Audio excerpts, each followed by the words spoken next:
Hey, we are live. We are live. Hello, yay.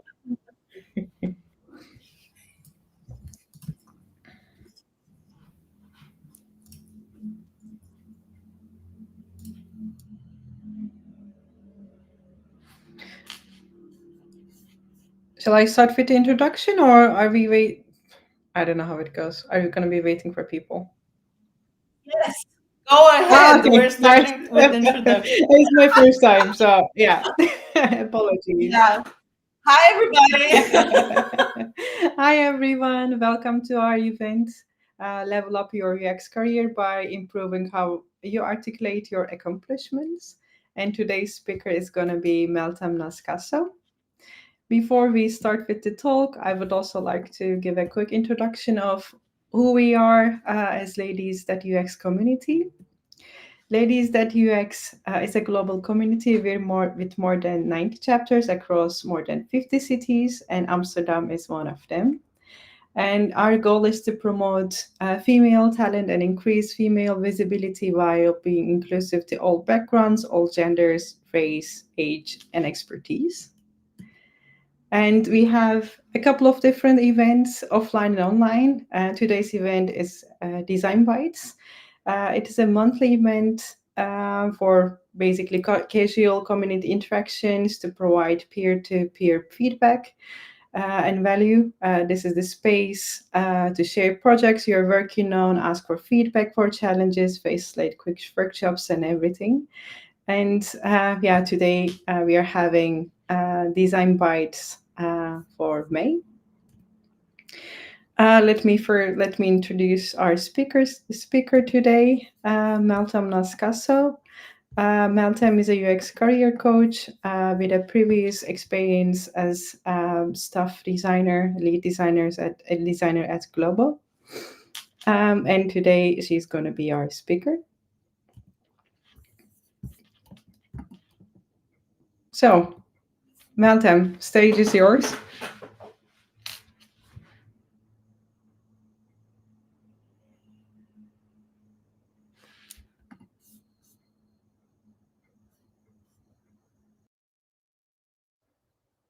Hello. Sorry, all technical difficulties. My bad. Let me know when folks can see me and hear me.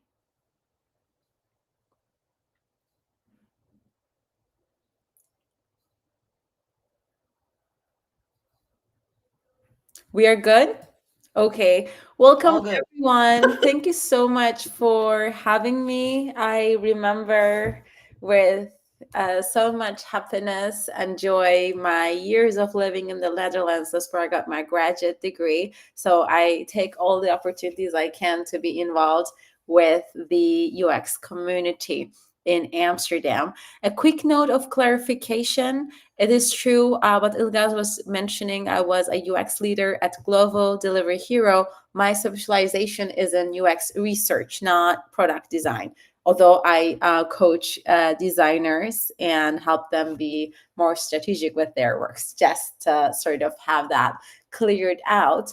Today, we have content on which I offer a lot of keynotes, a lot of workshops and engagements, because one thing I realized in UX community is that many of us have hard time talking about our accomplishments, and that could be from a place of writing your CV, drafting a cover letter, networking, applying for a job, applying for opportunities in conferences. So it is hard, which is why I'm here and I'm deeply motivated to speak of this topic. Part of it is about what's in today's agenda to increase our self awareness, to be able to tell your story, speak about your accomplishments in a way that resonates with others and delivers value, gets you opportunities. You need to be self aware. And that is to do with understanding your personality, understanding your strengths and values. Here, I'm talking about the values, that things that are closer to your heart. The other part that is also important is, how do you actually talk about your accomplishments? How can you make it so that the actions you take are clear? People know the results that you deliver through those actions. And the value, in terms of the value, it's not like I care about accessibility. That would be your values, maybe more closer to your values, but it's about the impact you can create and the value that you can bring to organizations, to the bottom line, and so on.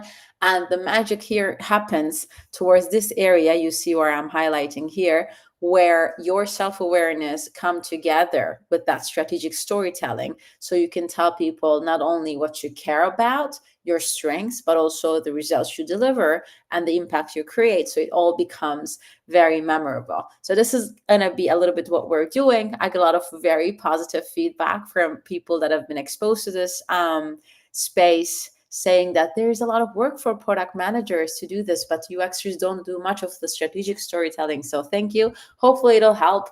I'm deeply motivated to do that. Ilgaz introduced me so well. I'm a UX career coach. So what I do is less of helping people make things pixel perfect at Figma, is more to do with how can we work on your career as the most important product you'll ever work on. How can we increase your communication skills, your leadership skills, the skills that will get you to places and help you win opportunities? That's the area I work on. I consider myself a UXer before a career coach, but it's also true that my coaching, my mentorship, my expertise in this area is how I deliver value. So that intersections of UX and career coaching come from there.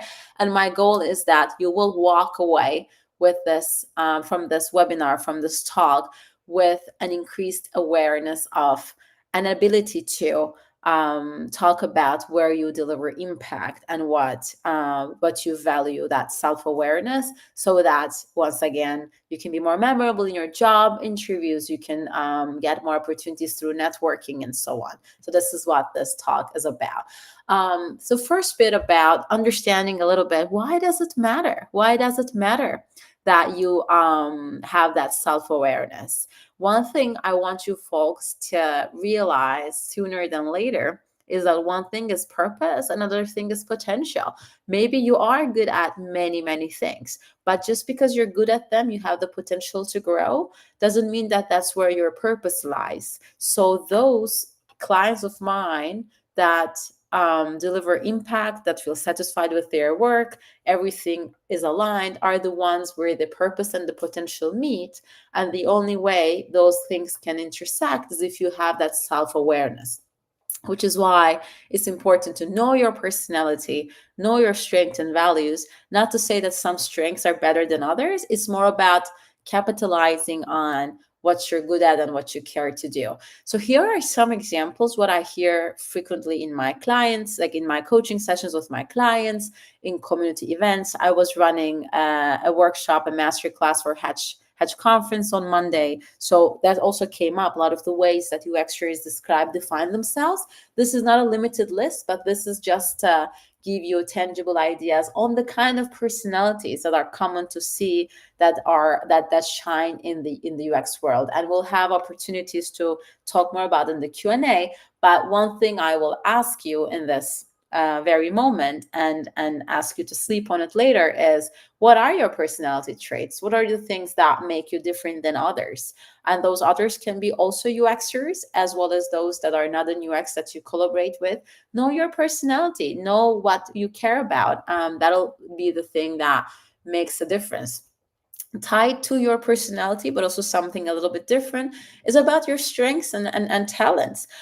These are going to be important for you to be able to situate yourself in the right kind of organizations, because what it takes to succeed in a startup environment is going to be different from a big corporate. What's going to be important in a big corporate is going to be different. What makes you succeed over there is going to be different from what it takes to build your own business and gain clients, or be a freelancer and forge relationships with different stakeholders and so on. So know your talents. Figure out whether it's system thinking that drives you, or whether you care about optimizing the workflows, or you rather work in quick and dirty setups because you have that initiative to drive conversations. Whatever it is, just to have that all would be super nice to have. And finally, this is the values part. It is more about sort of what wakes you wake up in the morning. What are the kind of things that resonate closest to your heart, so the work gets meaningful if they're tied to your values. Once again, this list isn't limited.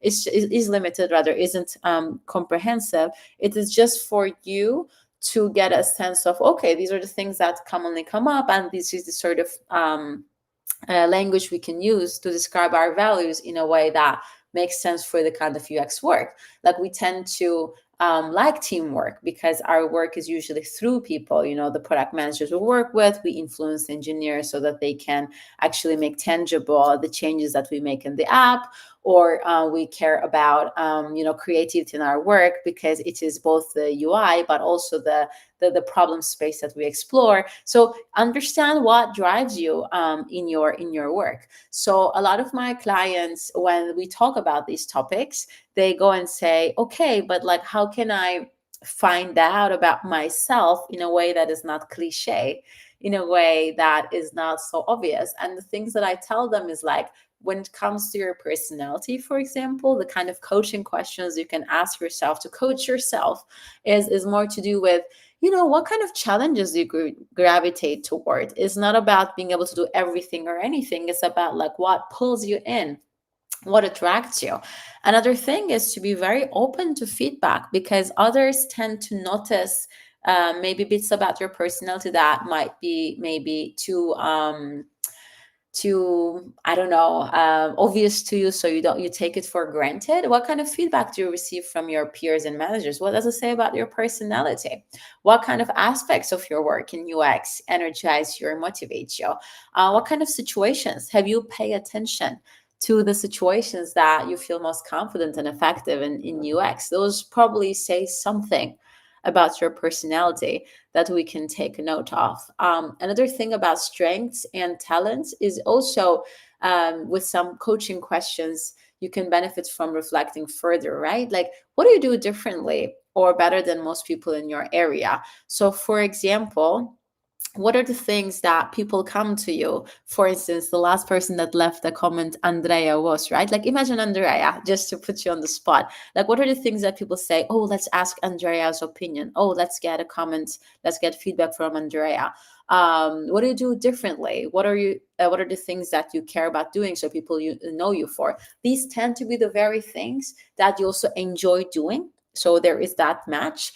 And also, they tend to be the one that you're the most proud of. Maybe you handled a very important project for a client, but you don't even care about it. You did it because it's your job. So that's not what we're talking about. This is the area where not only you do it well, you do it differently, but you also feel very proud of. So these are the things that I want you to be very aware of. And when it comes to values, it's also important to uncover, like, what ethical principles guide your decision making. What are the aspects of UX design that you feel most passionate about? How do you prioritize, for instance, when there is a conflict between business goals and the design process? How to advocate for users? These are the very things that could tell you something about those values that might be underlying your needs in this area. So we can do that in the Q&A after. You can write in chat. Every time someone says something, I get all this information. So feel free to leverage that. So ask yourself, like, what you've learned, what is hard for you to do? Some people find it very easy to give feedback to others, but they don't have sort of like space to observe themselves. But it's important to do so that you get a better sense of your personality, of your strengths and of your values. And so that's going to be important for what now kicks off our second section. My clients love it. They say it like it's reverse engineering your career, because when we talk about our accomplishments on our CVs, most people, I speak as a hiring manager in my 3 previous jobs, as well as a career coach. People tend to think in the domain of, I did this, I did that, I run these usability studies, I handle the checkout flow. All these things are action, sure, but what does that action mean? Is that busy work that delivered no results and gave no value to your organization? Or are these very things that actually are intentional because they take us a step further to what an organization needs to accomplish. So if you start from the impact, the results, and then walk backwards to the very actions, then you can tell a much more memorable and relevant story. So this is the formula I use with my clients, and I love to be generous to share it publicly, such as in this occasion. And the formula, the approach one can say is something along the lines of: you do something, that's what you did. You say the X, I did this, but you don't end it there. You follow up with people and you mention doing such and such resulted in this. And this result, you don't stop there either. You can connect it with the broader organizational goals and the values. So you can say that these results created such and such value in the organization. There is some edge cases, there are some examples we'll talk further, but I want to justify the case a little bit and convince those of you who might not fully buy in this argument. But let me tell you why. Because anytime you talk about your accomplishments, whether that's about applying for a job, going for a promotion, networking with others, seeking opportunities elsewhere, what you really want to do is to build trust. And nothing builds trust better than your previous results. Because without that argument, without those clear results, what you're saying risks being abstract and risks being less of an impact oriented thing that you need to do. It could be something that anybody can say, or it's just too abstract for people to really understand what it is that you're talking about. So this formula is essentially about so what, right? So that's the bit we're talking about.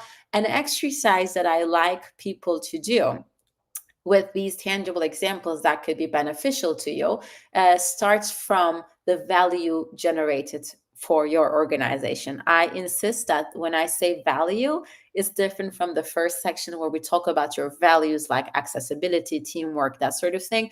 These are the values that to do with the very reasons that an organization would hire you, or conference founders, conference organizers would ask you to give a talk, or whatever it is, whatever impact you want to create. This is the ultimate, the point that people want to get to. So for instance, in the work of UX, this could be the value generated for your organization could be about increasing business efficiency. Tell me a single organization that does not want to be efficient. There is none. So it could be about reducing costs by identifying design flows early on. It could be about increasing conversion rates, right? It could be about making products better, more accessible, especially in the EU where we all live, most of us live, I suppose. Accessibility become a thing that is actually better experience for users, but also a legal requirement. Or it could be about user satisfaction and loyalty. You don't want to just convert users, you want to retain them. So this is the part where you start from the very end and you walk backwards from that. And the examples could be like improving usability leading to increased retention.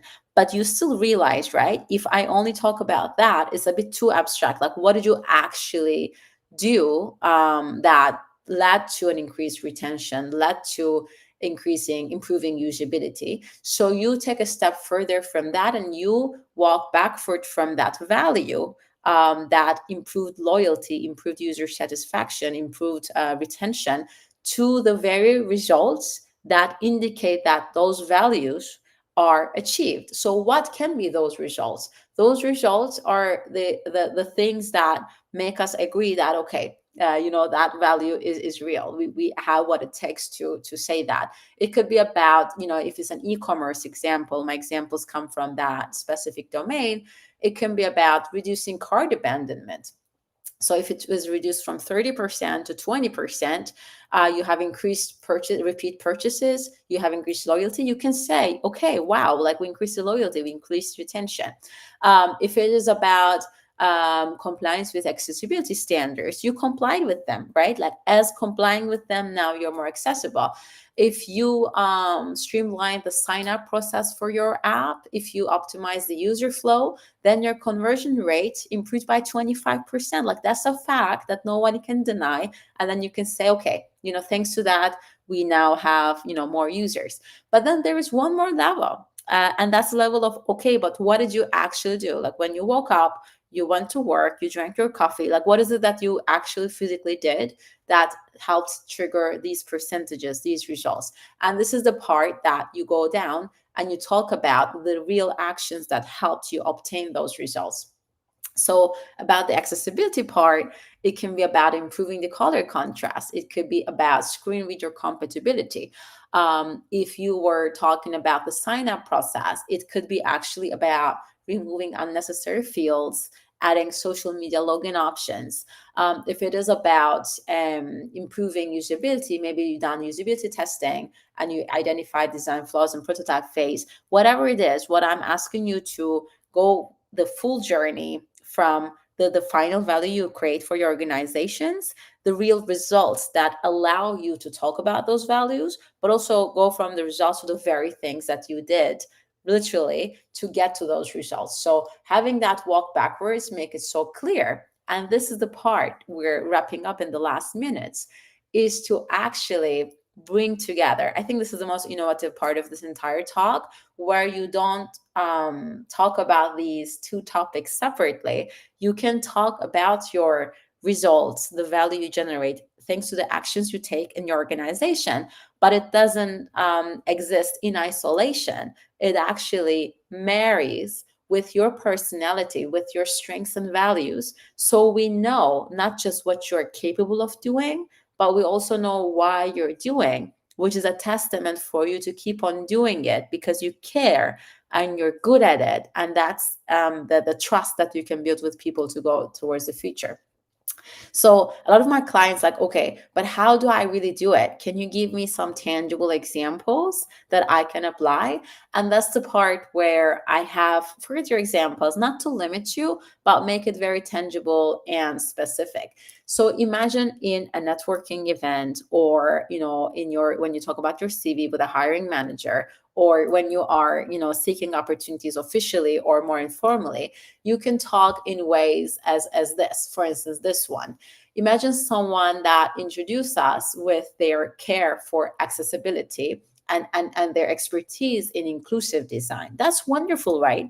But remember, anyone can say it, and saying it alone is just way too abstract for us to believe in that person without those results, right? So imagine you make those claims based on your strengths and your values and your personality, but then you talk about how you redesigned a mobile app's navigation. So meeting those accessibility standards then allowed you to increase by 15%, for instance, the engagement of the users with disabilities with that product. Then we're like, wow, this is the result. We know what moved you to gain that result.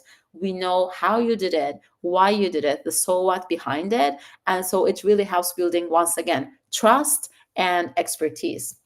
I have a few other examples we can move through. So imagine a lot of us working in UX, we collaborate with the, marketing, the business stakeholders, the product teams, the engineering teams, and whatnot. So you can really talk about collaboration.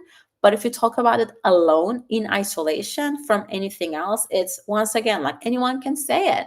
What does a collaboration mean to you anyway? How is that relevant to my organization?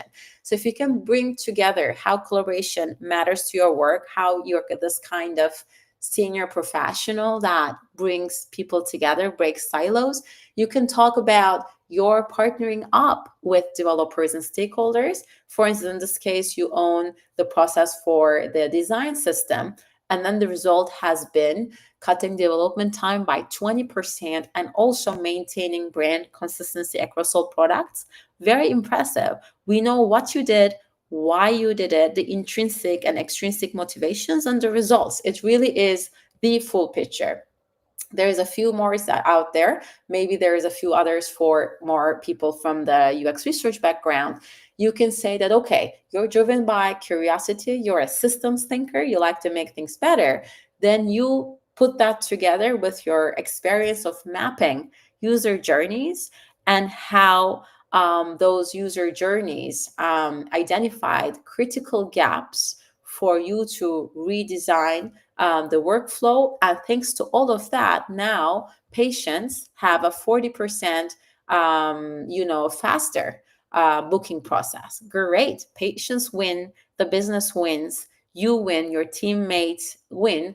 Thanks to all of this, we come together. We know that curiosity is what moves you. That's your fuel. And these are the results you obtain and the value you deliver. So there is more examples that, we can talk about, but essentially, I want to leave you with this clarity that your self-awareness is your career compass. This is not about competing with others, but it's about focusing on yourself, knowing your value proposition, knowing what makes you different.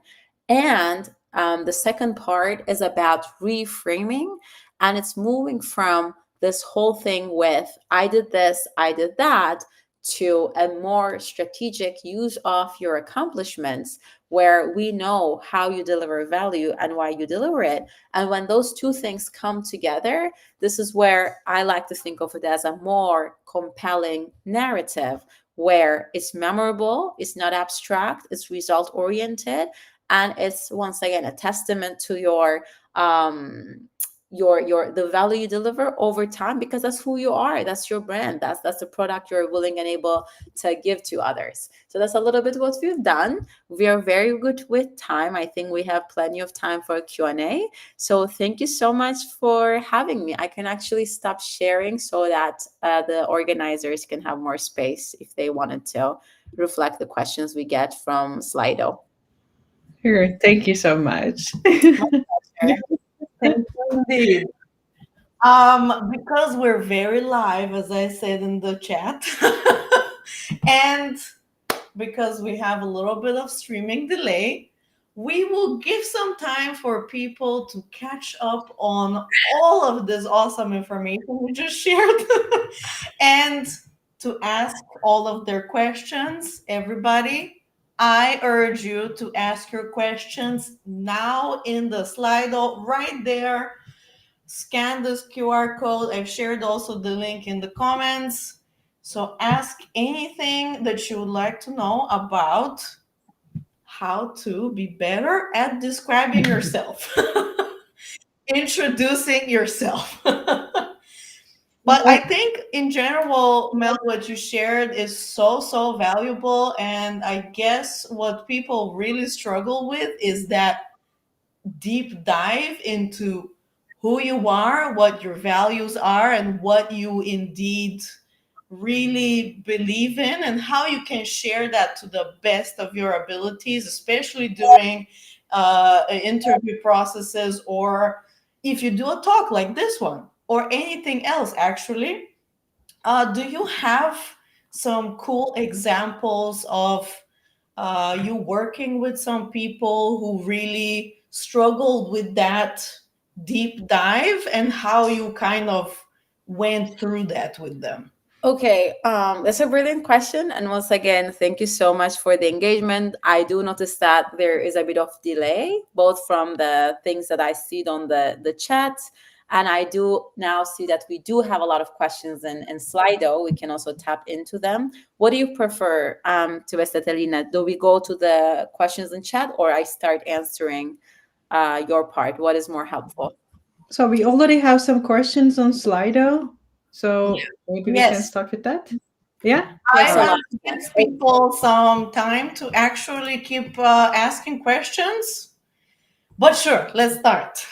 Let's start with one of the first Okay. ones then. Let's start So, because the good news is that most of the questions in Slido are basically the same question over and over. It's always the same.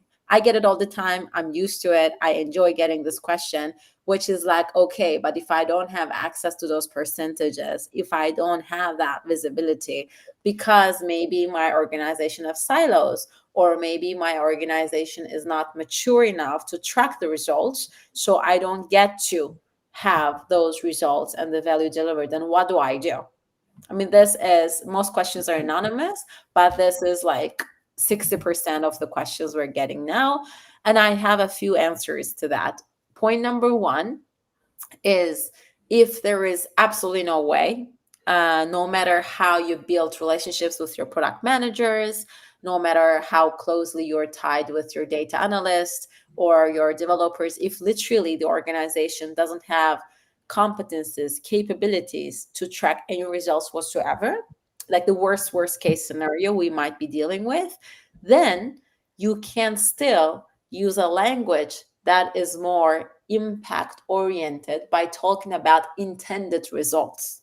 Because if there is one thing I want you to remember here, is that you need to distinguish yourself from people that do busy work for the sake of doing it, that they're doing something they don't know where it serves in a broader purpose of the organization, of the department.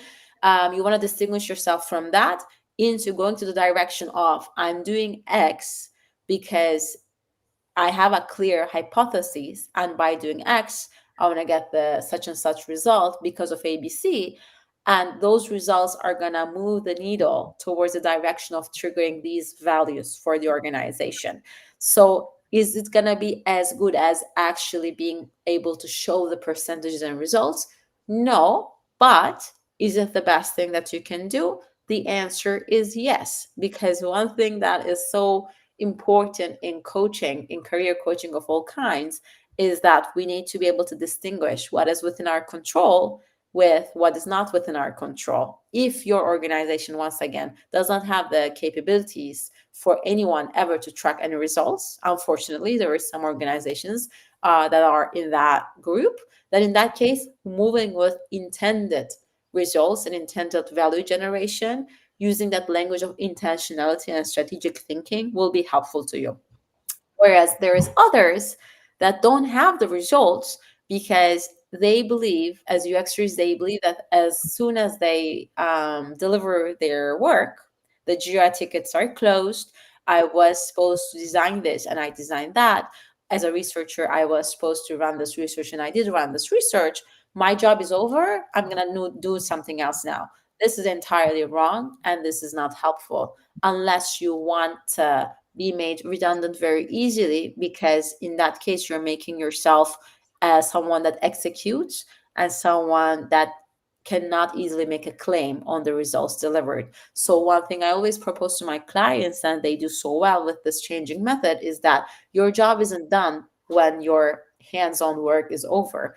You need to set mechanisms to check in with your data analyst or product manager or engineer or business counterpart who might be closer to the production line.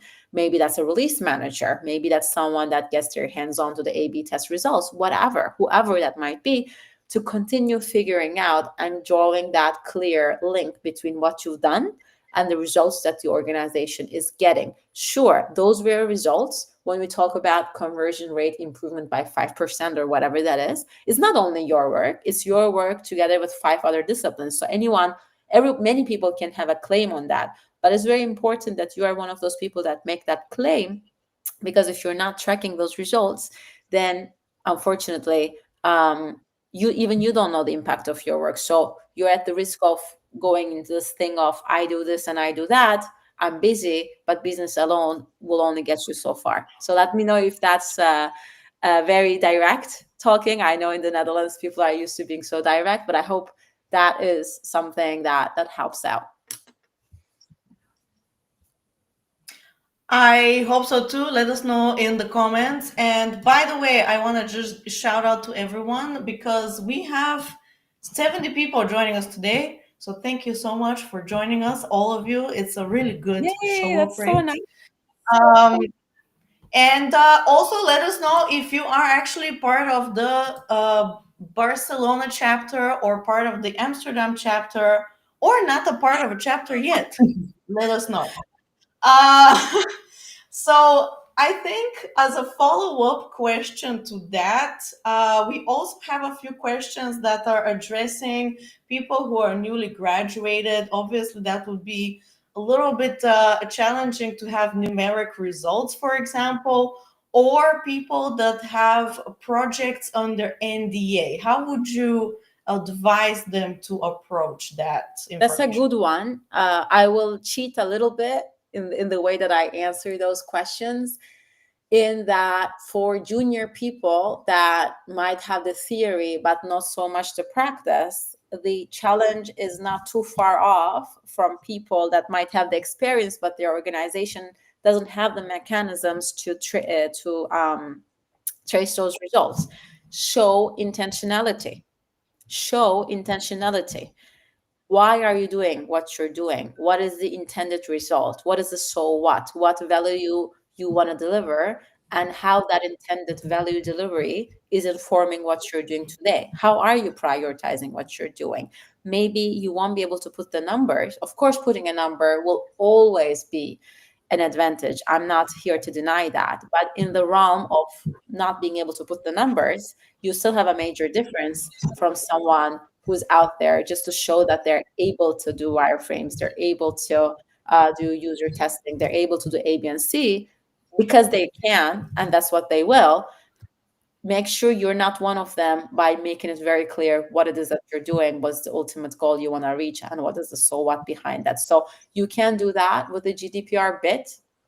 That's an important thing to align as well. This is why you have to be very careful about maybe not revealing the name of the client, the type of user, the very thing that are done, but still you can navigate within the exact terms and conditions with the legal team that is set aside for that project. Of course, I don't want to go into specifics of the very things that we're mentioning, as I cannot know, but you can still show intentionality behind what is being reached. You can talk about the impact without being extremely precise. If you try to understand what is being protected and why, you can navigate that. There's also groups of people that are using mechanisms with passwords. So they have that information available, but make sure not to make it publicly available. They have a password system that they can only make it for a limited time period available for certain needs. So that's also something you can explore.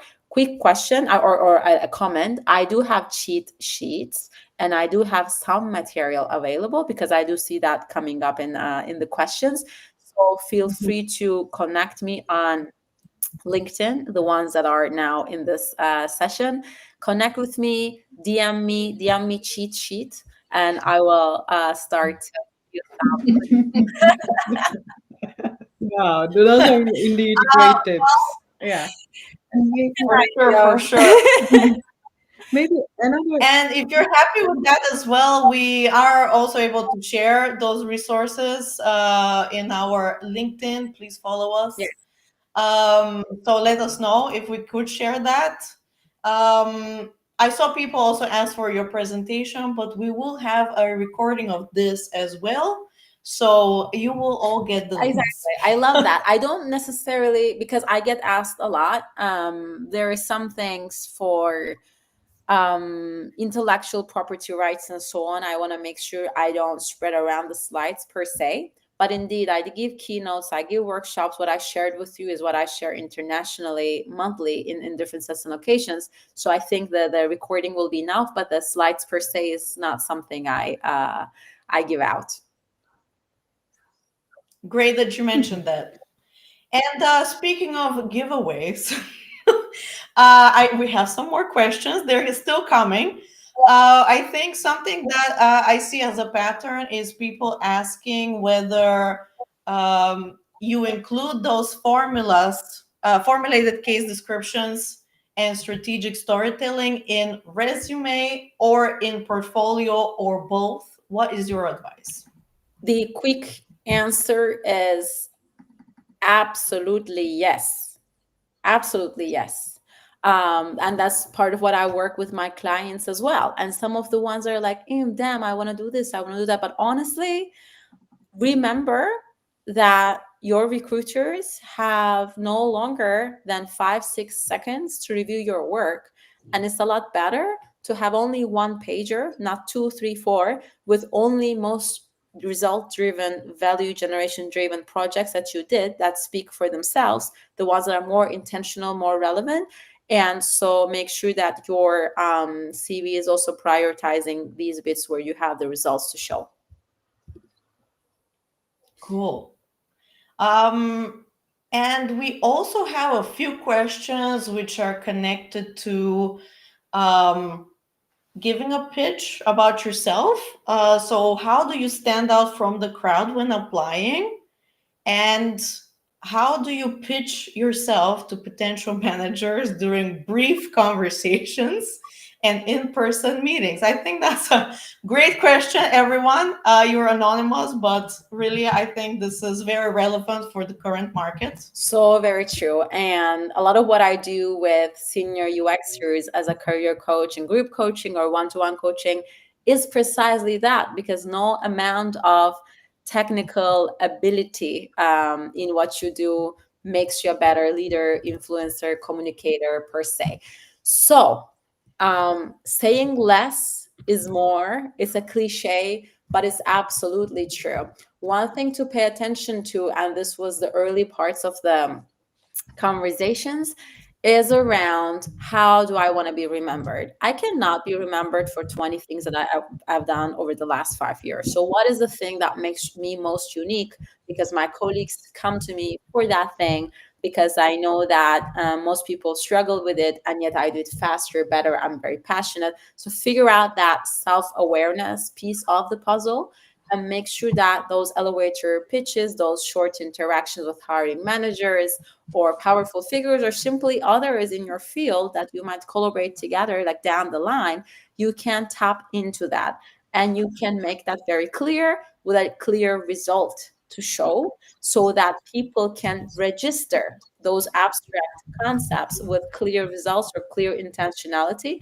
And that's what would make it very different. So short, be very ruthless in the way that you prioritize how you want to be remembered, not with 10 things that are mediocre, but one thing that's very strong. And make sure that you show the so what, you show the intentionality and some results so people can remember and pull you into conversations where you can get opportunities, help you get opportunities, and so on. Awesome. And that brings us also to a great follow up question to that, which is regarding the self awareness. For this person, the hardest is to feel confident about themselves and believe that they add value. Do you have tips? I'm sure, by the way, you're not You're alone. not alone, but I want to get a little bit, because I don't know where to lead, whether it is the Slido or where else. What is the exact problem with this? Is it about the imposter syndrome, problems with the confidence? I didn't understand yet how well, like what the challenge is here. So, anyone who's hearing this, please ask a follow up if you do not get an answer to this question.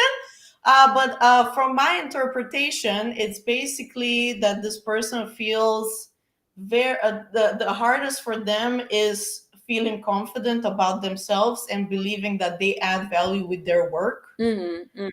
So that's sort of bringing in on the how to be more self aware, I guess, Yes, into that that's my area. interpretation as well to Svetelina. But Cool. if we are going to the wrong direction, please raise your hand, tell us, stop us. The more specific, Yes. the better.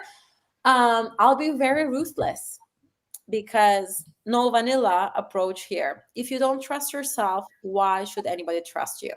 And trusting yourself is not about being perfect, is not about making no mistakes, is not about being always right. But trusting yourself is knowing that when I'm going to approach someone on LinkedIn or in a live session somewhere to have a coffee chat with them, sure, I'm the one approaching because there's something about that other person's experience that interests me, but it's not going to be wasting their time, because I'm sure I can also help them learn with my unique angle, experiences, interests. So you need to show up as someone who knows that they are not perfect, not to take yourself seriously. We all make mistakes all the time. It's hilarious. But if you deeply, inherently don't value the work you do, you will never be able to have that trust by others, because you spend a lot of time with yourself. Like, people believe in you when you don't trust yourself. But I think part of what makes coaching so exciting fun for me is to help people see that things that they normalize because they're good at it, they're fast at it, whatever, is not really the same for other UXers or other leaders in technology. So knowing what they care about and what they're good at and what they want to invest in, and developing passion around that is really what helps with gaining that confidence, not necessarily comparing themselves with others as a rat race, but more about understanding. For instance, in my unique case, I've been a researcher, I've been an analyst, I've been a UX leader leading teams, and I realized I have a deep appreciation of leadership principles, communication, breaking silos, getting people together so I can succeed through people. That has been my strength, and I give that strength out. I'm not very good at development. I'm not good at making things pixel perfect. That's not my thing. But my confidence isn't tied to me being perfect, but paying close attention to what I love, what I'm good at, why people get to me. So you recognizing that bit, that angle, that corner, and building on it. That is the key part, and having passion for that. That's amazing. Person who asked this question, I hope this answered it, but please do follow up with us. And since you mentioned that you were a UX researcher, there's a very relevant question for you in the questions. I'm a UX researcher, and my work is often early in the process, generating knowledge and insights. How do you translate to impact? Exactly. I think I wrote a lot about that on UX Collective. So if this person wants to DM me, I can say a lot more than what I can squeeze in 30 seconds. So DM me, ask me for the links. I'll be so glad to share it. But a short answer is that if you're not sitting closer to the production pipeline, if you're not the release manager, if you're not the engineering person, if you're not the product manager that is so closely linked to the results, what the work that they do, that means that you need to reassess what you do and include to your own success criteria, your own job description, not just doing the work, not just presenting the work, not just disseminating the work, but continuing to follow up in terms of how your work influences A/B testing. What are the results of A/B testing? What is the new OKRs for this semester or quarter or what have you? How are those influenced by the insights I've generated? What is happening to the things that I built in the insights repository? Who's taking that? What are they doing with what they've taken from my work? And what are the results of that? So you need to recognize that relationship building and relentlessly looking into what results the organization is getting based on what is being done. That's part of your work, because it's been a lot that in my practice, as a lead, as a manager, staff researcher, and whatnot, also has been about looking into product information documents, looking into OKRs, looking into things that were done in product engineering, strategy, and whatnot, and making sure that I tag the right people to reference the right UX research that has been done, because until I did that, that was hidden. So part of the work is not just, like I said, disseminating the work so it's being used, but after it's been used, also paying attention so that your close connection to the production line isn't being lost. Right. And this also brings us to a question that is relevant for people who are in the UX field, but not necessarily are designers. A question from Beba. Do you have specific tips for content designers slash UX writers on your based on your experience? In what specific set of things? You, if there's one thing people will remember, like I'm obsessed with specificity, precision, clarity. So the tips you're asking is in terms of tracking your results or self-awareness. I didn't get that part. Could be both. You are cheating. Because that is missing from the question. Okay, okay. So, Beba, if you're still there with us, please do Deba, please follow help. up. um, Uh, and actually, speaking of those very concrete things to share in every interaction you have with the outside world, someone also mentioned if you could give examples of describing intentionality. Oh, I love that. And what do you mean by that? I built an entire business around that.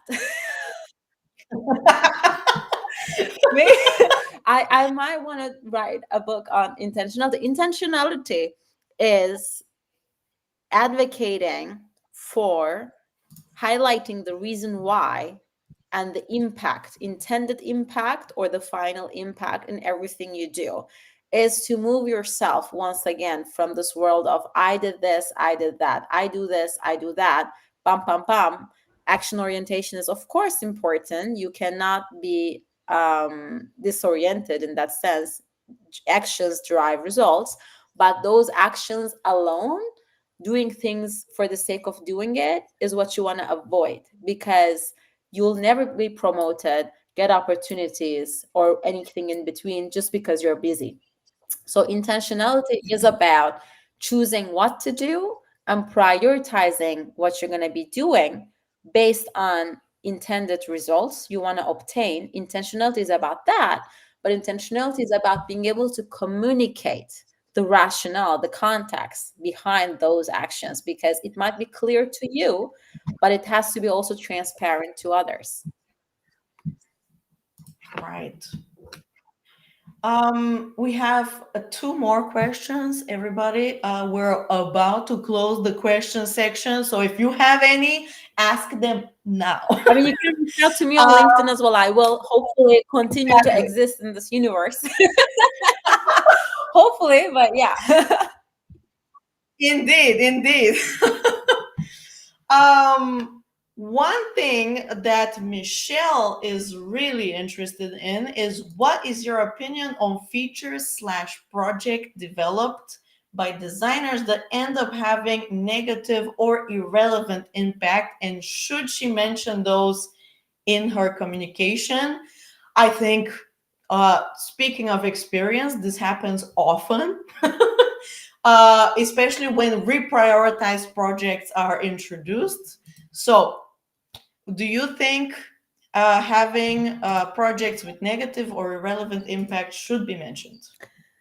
That's an important one, because I want to also add a little bit of vulnerability and precision to the conversation. You might be the most intentional product designer, UX researcher, content designer, but you're not the CEO. You're not the final decision maker. There's a lot of other parties involved in conversation and driving the final action and the results. So it's possible that you do your best, but you still don't get the results, and there's absolutely nothing you can do about it, right?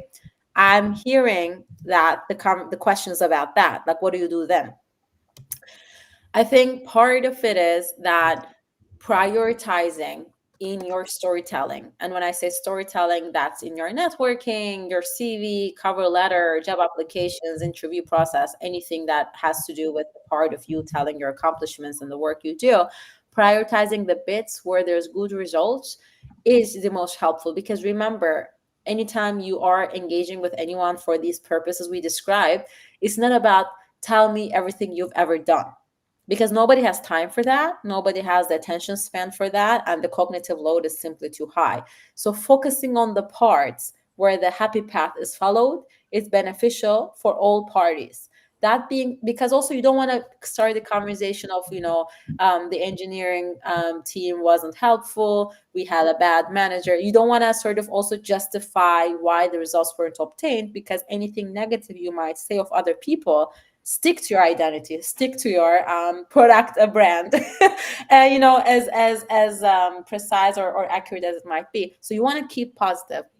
The parts where maybe you've done great work, but the results weren't as intended, the only angle, the only framing I see positive and impactful is if you can do it in a way that you show deep curiosity and care for the things that don't work out. I'll give an example from my unique case as a business owner and a career coach for UXers.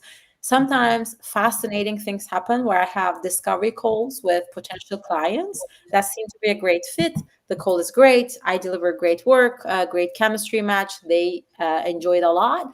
And I'm like, oh, we're going to collaborate. We're going to drive impact together. And it's like they say no. They then wanted to go with another coach, or I said no. It's fascinating to me. So of course I have a choice to say, oh, it's a failure, but I'm like, oh my goodness, all my checkpoints were accurate. I delivered results in a way that I intended. It was perceived possible, but somehow didn't work out. So there's a story, an opportunity in there for me to learn further. What has happened? So if you can frame all those negative results or things that didn't work out in a way to help you grow, help you learn how to level up with that added challenge, so that your next iteration, your next challenge, you're even in a better position, then that's a story you might wanna tell indeed. Mhm. I have a follow-up question regarding that. I also saw that was in the comments too.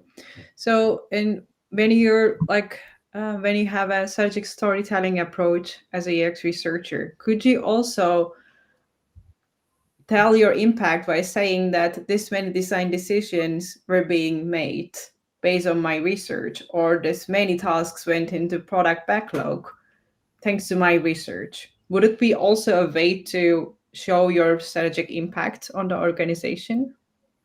That's an indeed good starting point, but it's not the final destination. And I'll tell you why. I've done those things, and I encourage my direct reports to do those things, because the examples you just gave, Ilgaz, go on to show that this person is a relevant person. They're Mhm. not doing work for the sake of doing it. It's not busy work. It's not like bureaucratic thing where it's just files are like in Drive somewhere. But just because what they did was added in the product roadmap, or just because what they did inspired the new designs, doesn't mean those new designs or the new features in that product backlog end up with getting higher conversion or retention or less usability problems or whatever. So just because your work is picked up and is relevant for other departments to roll with it, doesn't mean that the actual bottom line is improved. Because remember, I'm going to be very like heartbreaking for the purpose of being useful and relevant from 10 years from now. Why are you hired? Are you hired so that your work is in the product roadmap or in the backlog, or applied? Or are you hired because the organization wants to increase conversion, retention, all those business goals? So at the end of the day, you are hired because someone in the decision making domain believes that we need these profiles to work on these problems so that we can make more money, keep more money, increase our scope, make A, B, and C business things happen. So you are in a great journey. Whoever gave that example, that's the right track, but it doesn't end there. Make sure that after those applications, the very results that are triggered is also linked to your work, because that's only when you can go the full circle. All right. Thank you. And we have our last question for today, which is, in the uprise of AI, is it important to mention in your portfolio your knowledge about implementing AI in your work? I love that. I get that question every day for different events that I run, because indeed, if there's one thing is clear, we cannot be mysterious about our stance on the AI, our competencies on the AI. I publish on the subject. I give trainings around it for different organizations and whatnot. And the short answer to that I give is that it's worth being transparent, so that people you work with, or people you might want to work with in the future, can figure out your stance, whether you're against it, you're for it, what is your approach, how is AI embedded in your process, are you, for instance, aware of the privacy concerns, are you making a good use of AI, are you dependent on the AI because you cannot think critically, or are you using AI in ways that are gonna sort of take your work to another level, but you still being the owner. So I think mentioning not just the fact that you use it, but where that sits in your process will help hiring managers or potential collaborators or whatnot to see that A, you're competent in the UX process, you know what you're doing, and you are using the tool in a way that you're still relevant, but the tool helps your work to be more efficient, better quality, and so on. So that would be one way to approach the AI. There's a lot of clients that like, should I get this AI certification, that AI certification? I don't really think that many of us out there, unless AI is your field, subfield, a particular AI certification itself alone would get you so far. But what's more interesting is for your approach to be transparent in your exact ways to use that new technology. Awesome. Thank you so much. And that concludes our Q&A section. Thank you everyone for all of your questions. And Ilyas has an outro for us. So thank you so much all for joining, and of course special thanks to Meltem for all the good insights, and thank you so much for also staying with us for a really extended Q&A. Hope to see you again in another event that we have. But of course, we cannot conclude the event before having a virtual selfie. Indeed, indeed. Let me prep. All right. Let's see how then. Okay. All right. Thank you so much. So, like I mentioned at the beginning, we have online and offline events, and we have another event this month on the 22nd of May at IKEA. It's an offline event. We again gonna be talking about user research. So please don't forget to sign up on LinkedIn and Meetup and final event right. And you can always follow us on our social media accounts. And do not also forget to follow Meltem too. I'm gonna be dropping her profile's URL in the chat. So follow her if you still have more questions or just like have her in your network. I personally follow her and I really enjoy the content she is generating and sharing. So that is all. Thank you so much. Thank Yes. you for And special shout out to our Ladies the 2X chapter from Barcelona for partnering with us on this journey of Design Bites. You can follow them right there as well. See you all. This was great. having me, ladies, and some gentlemen, because I'm seeing some male names as well. With deep curiosity. What an inclusive environment. So thank you so much, everyone.